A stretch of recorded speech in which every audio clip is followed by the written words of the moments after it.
Jadikanlah hidup lebih berarti, jadikanlah laskar sang pemberani membela Indonesia ini jadi aman, jadi merdeka, jadi makmur itu karena kenapa?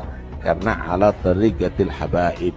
Kalau kamu diajari benci sama baib, insya Allah kiai model siapa, ketua organisasi apa, nggak usah diikuti. Wallahi kalau mau akan batah liku, celaka inti akan. Anda karena hanya kepentingan sesaat, Anda sudah fitnah habaib kemana-mana sekarang. Tanggung jawab nanti sama Rasulullah. Kami dan datuk-datuk kami tidak pernah mengajarkan kebencian kepada siapapun. Kami datang ke Indonesia bukan untuk menjajah kepada Anda, tapi kami dan datuk-datuk kami semuanya datang kepada Anda untuk mencetak ulama, kiai-kiai ada di Indonesia ini. Awas, Anda tanggung jawab sama Rasulullah SAW. Awas, Anda tanggung jawab sama Rasulullah SAW. Datuk kami adalah bukan makan harta Anda. Lihat bagaimana sekarang semuanya. Anda muhibbin, Anda cinta pada habaib, Anda ada di sini. Tapi habaib bagaimana menghargai Anda? Habaib bagaimana menghargai Anda? Dipotongkan kambing 100 lebih untuk Anda. Potongkan kambing 100 lebih untuk Anda. Anda datang ke sini bawa apa? Paling gula 1 kilo. Anda datang ke sini bawa apa? Paling gula 1 kilo.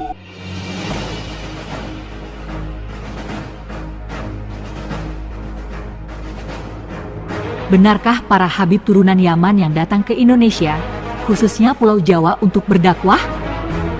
Narasi ini ditujukan untuk menanggapi seorang habib, Ketua Robitoh Alawiyah, yang berkoar-koar dengan semangat berapi-api mengatakan bahwa datuk mereka dahulu datang ke negeri ini untuk mencetak kiai dan ulama. Mari kita simak sebuah ulasan yang ditulis oleh Kiai Haji Ali Badri.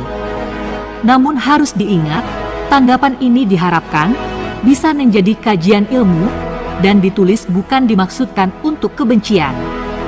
Bagi Anda yang ingin menanggapi, memberikan kritik, silahkan tanggapi, dan tentu saja harus dengan tanggapan yang argumentatif.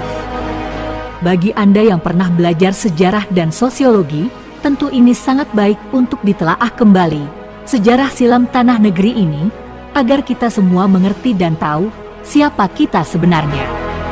Begitu pula tanggapan dan pandangan para tokoh sejarah agar bisa mengungkap fakta sejarah yang sebenarnya yang selama ini ada catatannya namun tidak pernah diungkap di publik. Habib Taufik Assegaf Pasuruan, Ketua Rabitoh Alawiyah, dalam ceramahnya dengan berapi-api mengatakan bahwa datuk mereka datang ke tanah negeri Jawa telah banyak berjasa mencetak kiai. Ungkapan Habib Taufik tersebut juga ditulis dalam catatan Kiai Haji Ali Badri yang diungkap pada perdebatan seorang tokoh penulis buku dengan salah seorang Habib di Malang, Jawa Timur. Pengakuan Habib Taufik tersebut jelas bertentangan dengan fakta sejarah yang sesungguhnya. Habib Ja'far bin Syaihon Assegaf, yaitu kakek Habib Taufik itu sendiri, datang ke tanah Jawa pada tahun 1918. Habib Soleh Al-Hamid Tanggul juga datang ke tanah Jawa pada tahun 1921. Menurut catatan Kiai Haji Ali Badri, kedatangan mereka ke tanah Jawa mula-mula dimaksudkan untuk meredam konflik yang terjadi setiap saat antara kelompok mereka sendiri, yaitu Ba'alawi dengan kelompok Al-Irsyad. Konflik ini terjadi lantaran adanya perselisihan yang tak berkesudahan soal larangan pernikahan antar golongan mereka sendiri, yaitu Syarifah dengan non-Sayyid. Dalam hal ini, di kalangan mereka sendiri, ada yang sepakat dan ada yang menentang, sehingga memicu terjadinya beberapa konflik. Sebuah kitab Al-Istizadah, karangan Habib Abdurrahman Ubaidillah Assegaf, dalam kitab itu, sebenarnya banyak fakta-fakta sejarah kelam Ba'alawi dan kelompok Al-Irsyad, serta kelompok Arab lainnya. Namun dari beberapa keterangan yang diungkap dalam kitab itu, ada hal-hal yang tidak pantas untuk diungkap, yang dapat menimbulkan kesan negatif terhadap mereka. Kitab Al-Istizadah, halaman 1375, Habib Abdurrahman Ubaidillah Assegaf menuliskan bahwa pada masa-masa terjadinya konflik, hampir semua Ba'alawi dan imigran Yaman lainnya sedang dalam kondisi akhlak yang terburuk. Sehingga banyak kalangan bangsa-bangsa Arab sendiri yang menilai bahwa kelompok-kelompok ini membuat bangsa mereka sendiri malu. Telah banyak ulama serta utusan raja-raja Arab yang datang ke tanah Jawa untuk mendamaikan mereka antara kelompok Ba'alawi dan Al-Irsyad. Bahkan, bukan hanya tokoh dan ulama, para habib dari Yaman pun, mereka datang untuk mendamaikan mereka, namun semuanya sia-sia alias gagal.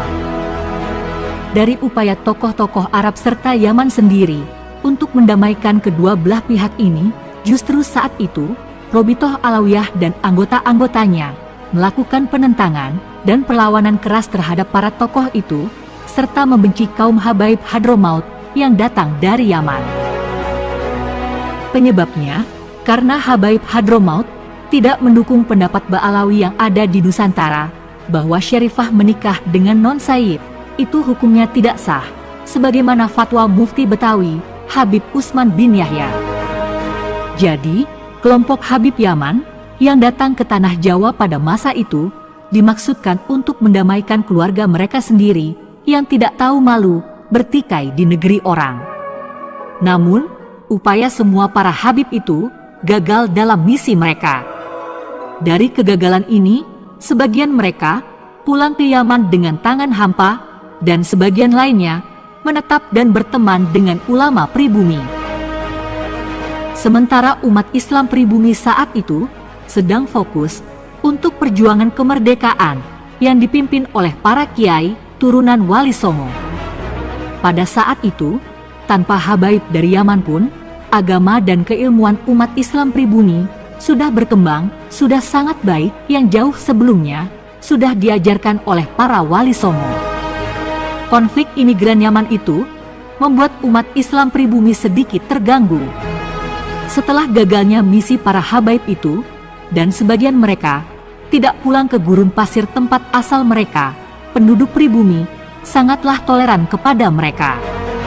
Dengan senang hati, mereka diterima oleh para kiai lokal panutan umat Islam pribumi, yang notabene banyak dari kalangan mereka juga turunan Rasulullah non-Ba'alawi. Andai saja ulama dan kiai lokal tidak mau menerima keberadaan mereka, niscaya mereka juga akan kembali ke Yaman, gurun pasir tempat asal mereka, seperti yang lain. Walaupun fakta sejarah mencatat, para kiai lokal telah banyak diintimidasi kolonial Belanda, mereka dipaksa untuk menerima keberadaan kaum urban Yaman itu. Terutama para habib yang gagal misi dan tidak kembali ke Yaman. Tetapi, bagi ulama pribumi, tanpa faktor dipaksa oleh Belanda pun, mereka sungguh legowo menerima keberadaan mereka di tanah negeri ini. Dari itu, keturunan mereka, seperti Habib Taufik Assegaf Pasuruan dan Habib-Habib lainnya, seharusnya berterima kasih kepada kiai-kiai dan umat Islam pribumi.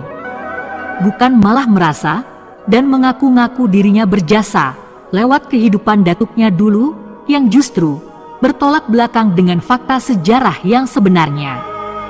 Seandainya mereka tidak diterima oleh ulama pribumi, jelas habaib gagal misi itu yang dakwahnya ditolak oleh para Ba'alawi keluarga sendiri, itu dipastikan kembali ke Yaman, gurun pasir tempat asal mereka, dengan tangan hampa. Kalaupun mereka tidak kembali, bisa jadi mereka beralih profesi seperti ulama Ba'alawi yang lain, yang menurut Habib Abdurrahman bin Ubaidillah Assegaf, bahwa begitu mereka sampai di Jawa, mereka pun meninggalkan keilmuannya. Dalam catatan kaki, dalam kitab Al-Istizadah, halaman 1405 karangan Habib Abdurrahman Ubaidillah Assegaf, menjelaskan, kelompok urban Yaman telah banyak yang meninggalkan keilmuannya.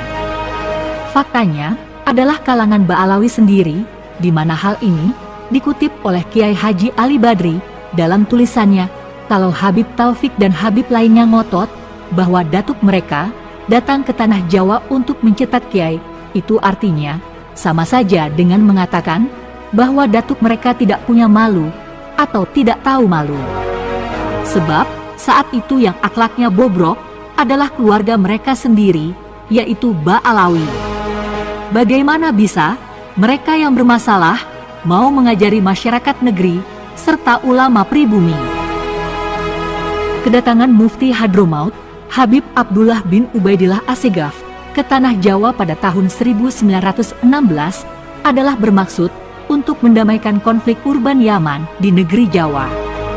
Dalam catatan Mufti Hadromaut itu, tidak ada sedikit pun catatan yang menyebut kontribusi perdamaian dari nama-nama besar habaib Indonesia di zaman itu. Seperti Habib Ali Kuitang 1870-1968. Kemudian Abu Bakar Assegaf 1869-1900. Buah ungkapan emosional itu. Al-Qur'annya sudah jelas. Wala taqrabuz zina. Ojo cedek-cedek ang zina. Innahu kana fahisyatan wa sa'a sabila.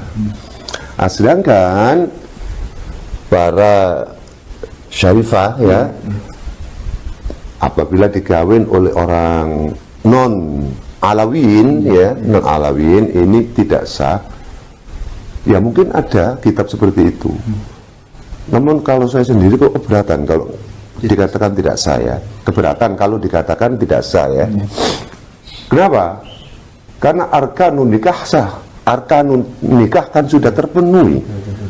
Satu, ada ijab qabul, ada dua syahidin al-adilain ya. Kemudian itu ya 5 itu kan ya. Nah, masalah mukafa'ah hal ini perlu dikaji lebih dalam. Memang di dalam dari segi nasab memang tidak mukafa'ah, ya kan? Lebih tinggi seorang syarifahnya tadi. Namun kan bukan nasab saja yang dihitung oleh Rasulullah. Rasulullah itu mengatakan tungkahul mar'atu li arba'in, li jamaliha, wali hasabiha, wali dunyaha, wali diniha, fadfar bidzatiddin taribat yadak. Nah, jadi ada seorang non alawiyin ya, oke, ganteng wonge ya, alim, sugih, nasabnya baik dari nasab orang-orang yang soleh ya. Kemudian syarifahnya cantik ya, terus keturunan memang alawiyin sing memperjuangkan agama. Sebab ya nun sewu alawiyin sendiri kan ya ada yang tidak mengindahkan agama ya. Jadi nilainya tidak sama loh ya. Dengan alawiyin yang memang memperjuangkan agama, otomatis tidak sama. Saya fair ini ya. Ada syarifah cantik, kemudian hasab ya, nasabnya baik ya, kemudian kaya ya, kemudian agamanya kuat, ya enggak kufu namanya. Nah, kalau sekarang syarifahnya cantik ya, kemudian ya nasab jelas ya, tapi ndak anu dukun-dukun nggak begitu apa itu getol ke agama syiar agama tidak ya, tapi tetap nasab ya. Nah, kemudian nggak kaya ya, nggak kaya banyak juga kan ya. Kemudian nggak alim ya, nggak alima, maka kan 4 lawan 2 kan. Ini menurut sebagian pendapat ya, ini yang mau mukafa'ah. Karena yang laki-laki 4 kriteria, ganteng, hasab, kaya, alim, sedangkan yang 1 syarifah dan nasab ya, cantik dan nasab, cantik dan nasab. Saya rasa bab mukafa'ah ini perlu dikaji kembali. Mukafa'ah itu artinya seimbang, keseimbangan. Kalau haram itu saya tidak bisa menjawab ya. Memang himbauan daripada kalangan mereka untuk mereka sendiri boleh. Kalau bisa syarifah jangan ya, jangan kawin dengan non alawin. Nah, itu boleh saja, tidak ada larangan. Lagi pula apa itu habaib awal dulu kesini kan ya juga kawin sama pribumi. Apakah setelah dikawin mau dibuat gitu tak? Direken akhwal kumprung gitu tak? Lek mereka nyacat ya kita juga nyacat, enggak usah cacat-cacatan. Sakotot min ainillah. lebih baik kita saling tarahum wattafadul. Itu di akhir-akhir zaman seperti ini ngapain kita tukaran, apalagi ekonomi sekarang Masya Allah ini menyeluruh ya, secara internasional ya, karena perang Ukraina dengan Rusia kan masih belum selesai, jadi dampaknya pada semua. Nah, kita njaluk nang Gusti Allah muga-muga umat Islam dirukuno, kan begitu. Mudah-mudahan umat Islam semua ini dirukuno, ojo gara-gara beda imam sudah ada wah ya Allah, beda apa madhab sudah ada wah. Rasulullah tidak suka nangis. Rasulullah indelok umat podo umatnya perang tukaran, sing siji Wahabi, sing siji Sunni, sing siji Syi'i, sing siji tukaran dari siji. Subhanallah, jangan kita peruncing perbedaan, tapi carilah persamaan di antara kita. Nah itu ruhama ubainahum ya, Muhammadur Rasulullah walladzina ma'ahu asyidda'u 'alal kuffar ruhama ubainahum.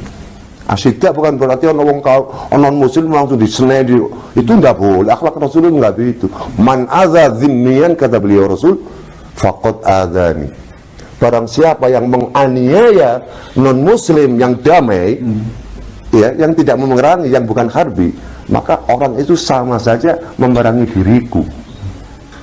Ayo kita rukun, apalagi di bangsa Indonesia ini, ya opo, kurang opo, kurang apa nih, enak wis, tanahnya penak, banyune penak, lah tinggal kita sama-sama semuanya ya, memperbaiki diri kita sendiri masing-masing. Wis stop perbedaan, ndak ada manfaat sama sekali, sampai kiamat benar-benar tetap akan merugikan diri kita sendiri sebagai apa, umat Islam. Maksud saya balik nang Gusti Allah, sing apik ku malah wong iku tawadhu kok. Man tawadhu'a lillah rafa'ahu Allah, wa man takabbara wada'ahu Allah. Lebih baik kiainya juga begitu, apa itu para kiai ya, kita kedepankan sifat tawadhu. Ya maaf saya sendiri ya belajar tawadhu ini, juga zuriyahnya. Ayo kita kedepankan tawadhu, jangan merasa paling benar, paling hebat. Keliru semua itu, ya. Kita kanok manis kalimatan wahidah kok ya, kalimatun sawa bainana, la ilaha illallah Muhammadur Rasulullah. Nah, yang tertawa orang-orang di luar kita, apalagi ini menjelang pemilihan presiden dan pemilihan legislatif. Jangan-jangan memang ada oknum yang sengaja mengacak-acak umat Islam ini. Sadarlah wahai dzurriyyah, sadarlah wahai kiai, jangan diterus-teruskan. Silakan nanti yang mumpung saya kita tak kei masukan, kalau memang mau silakan Anda pilih siapa yang Anda suka. Anda suka Prabowo silakan, Anda suka Ganjar Pranowo silakan, Anda suka Anies Baswedan silakan. Toh itu adalah putra-putra bangsa Indonesia terbaik ya. Kenapa kok saya mengatakan terbaik? Anda kan tidak terbaik, tidak mungkin ada yang memilih, ya kan? Nah, silakan Anda. Ayo kita berkompetisi secara elegan. Kami adalah Laskar Sabili.